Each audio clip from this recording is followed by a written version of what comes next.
ये सरकार की इसलिए कमी है कि सरकार अगर अपने भाषा को खुद ही अहमियत नहीं दे रहा है तो फिर इस भाषा से हम क्या सोच सकते हैं। तो हम तो सिर्फ वर्कर बन के काम ही कर सकते हैं ना सर। एक जनता का काम क्या होता है, आप जिस दिशा में उसको भेजोगे, चाहे वो मनरेगा हो, चाहे ये हो, चाहे वो हो, तो आप जहाँ भेजोगे वहीं हम जाएंगे। हमें व्यवस्था दोगे तो हमें करना तो आता है, बट हमें व्यवस्था, हम गोली चला सकते हैं सर, लेकिन हमारे पास बंदूक ही नहीं है। तो हम कितना भी बढ़िया बॉडी बनाकर और किसी से हैंड टू हैंड फाइट आजकल नहीं रहा। आजकल फिजिकली फाइट का दौर गया सर। आजकल बच्चे क्रिकेट नहीं खेल रहे हैं, आजकल बच्चे फुटबॉल नहीं खेल रहे हैं, आजकल लड़के मोबाइल पे ही फुटबॉल खेल लेते हैं। वही तो हमारा सिनेमा है कि हम पहले फिजिकली फुटबॉल खेलते थे, गुल्ली डंडा खेलते थे, आसपास खेलते थे, बहुत सारी हमारे पास खेला थी, लेकिन आजकल वो सारे खेला मोबाइल में आ गए हैं।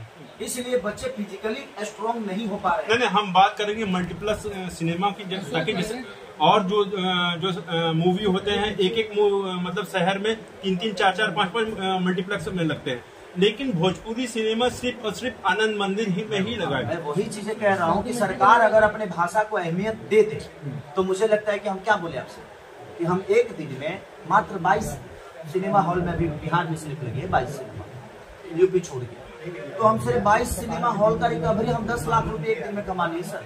जबकि कोई डेट नहीं होता है, जो कल रिलीज हुई कोई डेट नहीं है, आज 7वीं, लेकिन उसके बावजूद भी 10 लाख का रिकवरी। आप सोच सकते हैं अगर वही 500 होता तो वो 10 लाख कितने में बदलता सर? कम से कम 2 करोड़ रुपए। तो 2 करोड़ रुपए अगर हम एक दिन का रिकवरी मात्र सिर्फ बिहार से करते तो सोचिए हमारा यूपी भी अगर 300 सिनेमा हॉल होता तो हम कितना कमाते, झारखंड अगर होता तो कितना कमाते। तो बात हमारी कमाई की नहीं है, अपने भाषा को बड़ा करने की है सर। वो आपका 100 रुपया ही लग रहा है, लेकिन वही कल 100 रुपया मुझे लगता है कि 100 करोड़ की सिनेमा भी बनवाएगा।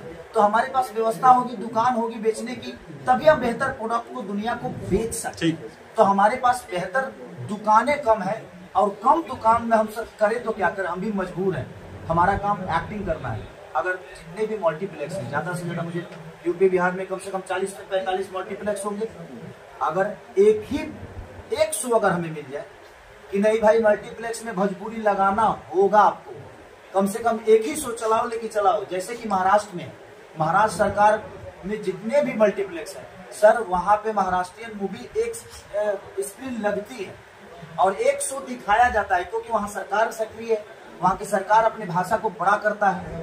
उनकी मजबूरी है कि तुम्हें अगर भी महाराष्ट्र में रहना है तो हमारे भाषा का प्राथमिकता देना पड़ेगा। मतलब कहीं ना कहीं मानते हैं यूपी सरकार की कहीं ना कहीं कमियां हैं। नहीं, सिर्फ यूपी सरकार की बात नहीं कर रहा हूँ, बिहार भी वो इतना ही है, झारखंड भी वैसा ही है। सिनेमा हॉल में सर और थिएटर के मामले में और अपने भाषा के प्रति किसी के पास जागरूकता नहीं है। हम कलाकार अपने भाषा को, आज साउथ की बातें होती है सर, तो साउथ में क्या कर देखिए सर कितने मल्टीप्लेक्स, और हर मल्टीप्लेक्स में साउथ की मूवी लगती है। व्यवस्था हमारे ऑडियंस को मिलता है तो 200 रुपये भी खर्चा कर लेते हैं, वो 500 भी खर्चा करते हैं। तो आप व्यवस्था तो दीजिए सर। बढ़िया फल होता है तो 500 रुपये किलो भी होता है तो दुनिया खरीदती है ना। अब सर आप 500 रुपये किलो बेचेंगे और कचरा वाला फल तो कहाँ से, जब सड़ा हुआ सेव कोई लेगा 500 रुपये किलो? नहीं लेगा। तो मेरे कहने का मतलब है अगर बेहतर सेव आपके पास है, अगर बढ़िया सेव है तो बढ़िया पैसा दुनिया देगी आपको। ठीक है, तो प्रोड्यूसर साहब से बात करेंगे संघर्ष को लेकर। सर आप क्या कहना चाहेंगे? सर संघर्ष को लेकर प्रोड्यूसर साहब जी, हाँ प्रोड्यूसर साहब से। सर संघर्ष टू, आपने एक संघर्ष टू जैसी फिल्म बनाई, एक बड़ा हिम्मत किया, इतना बड़े फिल्म बनाया आपने, क्या कहना चाहेंगे? ये तो पहले जवाब तो सुनिए, एक बार साइलेंट हो जाइए भैया प्लीज। सुनिए ना, थोड़ा सा थोड़ा पीछे ले लीजिए।